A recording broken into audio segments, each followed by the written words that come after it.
I'm doing chapter 9, number 17 right now. The question states the mean length of a work week for the population of workers was reported to be 39.2 hours. Suppose that we would like to take a current sample of workers to see whether the mean length of a work week has changed from the previous reported 39.2 hours. A states state the hypotheses that will help us determine whether a change occurs in the mean length of a work week. So we would do that just by saying we're just trying to see if if change occurs in the mean length of a work week. So to find the null, or to make a hypothesis, put the null is equal to 39.2, and you put your hypothesis is not equal. You just want to see if it's not equal to 39.2. So that's how you would do it. HO and HA equal and not equal. So then for the next one, suppose a current sample of 112 workers provided a sample mean of 38.5 hours, used the population standard deviation 4.8 hours. What is the p-value? So to find that, we would need the z-score, which is equal to the sample mean minus the null divided by the standard deviation divided by the square root of the sample mean. And so that would look like you would put z is equal to, so z is equal to 38.5 minus 39.2 over 4.8 divided by the square root of 112, because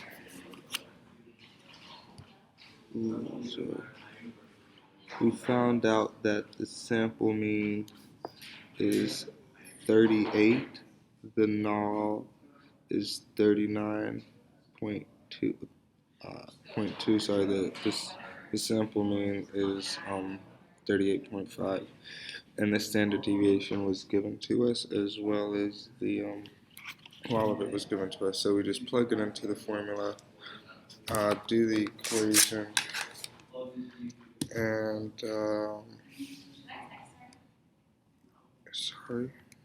and for the z-score, you get 38.5 minus 39.2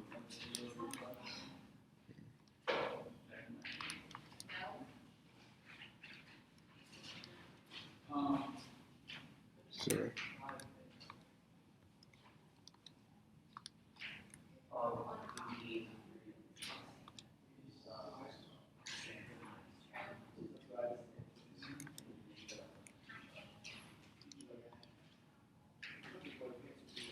and then so you get 1.54 when you do it on the calculator. Then you find that z-score. You go to the ones in the back of the book. You go to the back and look up the z-score. 1.54 is 0.4382. And that is the area inside. And this is asking us for the area outside of the standard deviation of the curve. And so,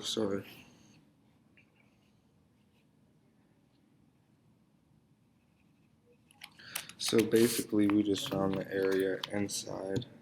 It's asking us for the area outside. So you minus 0.5 with 0.4382, and you come up with 0.0618.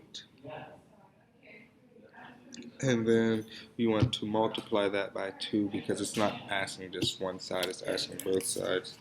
So you multiply 0.0618 times 2 and get 0.1236. And for part C, because you got 0.1236, part C asks, at 0.05, can the null hypothesis be rejected? What is your conclusion? So 0.05, because 0.1236, which could be rounded to 124, is bigger than 0.05, the null cannot be rejected.